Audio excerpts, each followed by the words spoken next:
안녕하세요. 수지강성교회 안드레 목사입니다. 온라인 신앙 강좌 순서로 그리스도인들의 강력한 무기로서의 합심기도에 관하여 함께 생각해 보겠습니다. 교회는 예수 그리스도를 믿는 사람들의 모임을 가리킵니다. 여기서 교회는 단순히 교회 건물 혹은 예배드리는 장소만을 가리키지 않습니다. 가정이나 심지어 들판이나 공원이라 하더라도 예수님을 믿는 자들이 모여서 찬양하고 기도하고 예배를 드린다면 그곳은 얼마든지 교회가 될 수 있습니다. 물론 교회 건물은 여전히 중요합니다. 왜냐하면 교회 건물은 그리스도인들의 예배와 전도, 봉사, 교육, 칭교, 선교와 같은 하나님의 구원 역사를 위한 기지와도 같기 때문입니다. 하지만 꼭 교회 건물이 아니더라도 그리스도인들이 예수님의 이름으로 몇 사람이라도 함께 모여서 예배하고 기도하면 그 모임은 얼마든지 교회가 될 수 있습니다. 어떤 사람은 이렇게 질문할지 모릅니다. 몇 사람이 모여서 예배하고 기도한다고 해서 어떻게 교회가 될 수 있나요? 라고 말할 수 있습니다. 하지만 우리는 마태복음 18장 20절에서 주님이 두세 사람이 내 이름으로 모인 곳에는 나도 그들 중에 있느니라 라고 말씀하신 것을 기억해야 합니다. 주님은 분명히 약속하셨습니다. 그것은 두세 사람이 예수님의 이름으로 모이면 그곳에 반드시 함께 계시겠다고 말입니다. 그래서 어떤 모임이든 예수님의 이름으로 모여있기만 하면 그곳은 교회가 될 수 있다는 것입니다. 예수님은 교회의 머리가 되십니다. 그리고 함께 모인 성도들은 교회의 지체가 됩니다. 그런데 주님께서는 마태복음 16장 18절에서 교회 공동체에 대한 놀라운 말씀을 하셨습니다.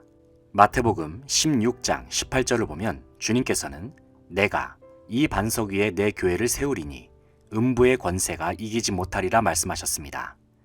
다시 말해서 예수님의 이름으로 모인 공동체인 교회를 음부의 권세, 즉 사탄 마귀를 비롯한 지옥의 세력들이 결코 이기지 못한다는 것입니다. 왜 그렇습니까? 왜냐하면 교회의 머리 되시는 예수 그리스도께서 만왕의 왕이시기 때문입니다. 주님은 모든 죄와 사망 권세에 대해서도 승리하셨고 지옥의 우두머리인 사탄과 그 모든 세력에 대해서도 완전한 승리를 거두셨습니다. 그런데 승리하신 예수님이 주님의 몸된 공동체인 교회 가운데에도 동일한 승리를 약속하셨다는 사실입니다. 요한계시록 7장 14절 말씀을 보면 그들이 어린 양과 더불어 싸우려니와 어린 양은 만주의 주시오 만왕의 왕이시므로 그들을 이기실 터이요 또 그와 함께 있는 자들 곧 부르심을 받고 택하심을 받은 진실한 자들도 이기리로다 말씀합니다. 성경은 분명히 고백하고 있습니다. 이 세상에 존재하는 그 어떤 세력도 만왕의 왕이요 만주의 주요 승리의 주가 되시는 예수 그리스도를 대적할 수 없다고 말입니다. 그런데 주님은 말씀하셨습니다. 주님과 함께 있는 자들, 즉 교회도 예수 그리스도로 인하여 승리를 경험한다고 말입니다. 그러므로 교회에 지체되는 우리들은 예수님께서 보장하신 승리에 대한 확신을 가지고 있어야 합니다. 이러한 확신이 있을 때에 우리는 주님을 대적하고 교회를 무너뜨리려 하는 악한 마귀들을 예수 그리스도 이름으로 물리칠 수 있습니다.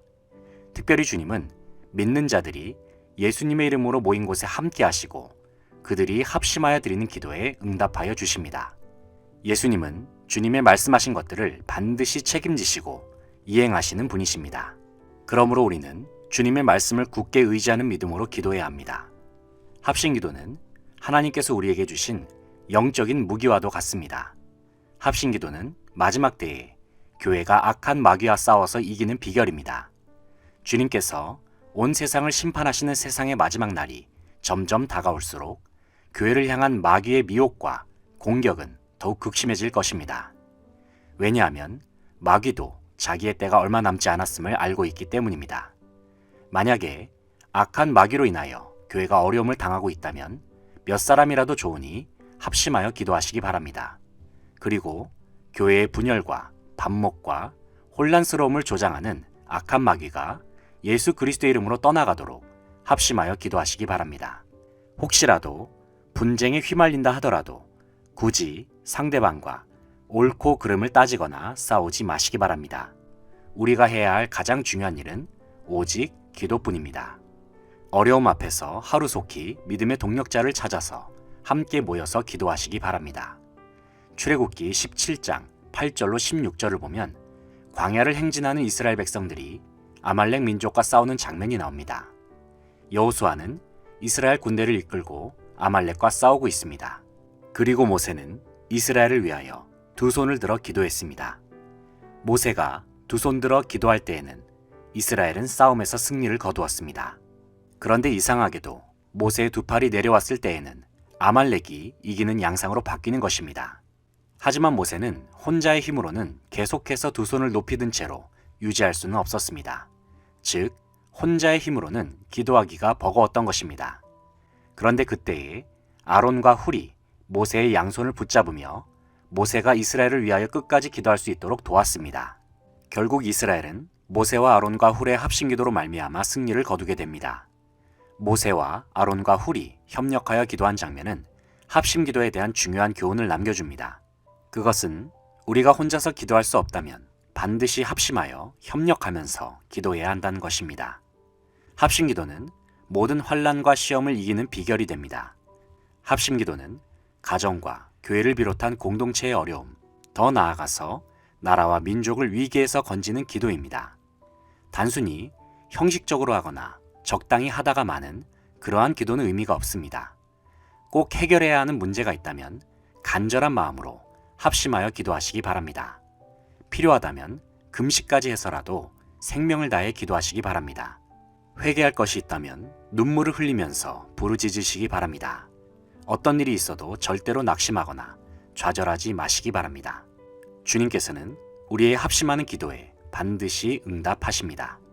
이런 의미에서 합심기도는 우리의 삶의 모든 위기와 어려움을 돌파해 나아가는 무기와도 같습니다.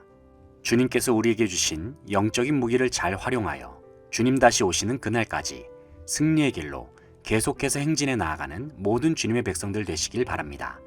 지금까지 강력한 무기로서의 합심기도에 대해서 함께 생각해 보았습니다.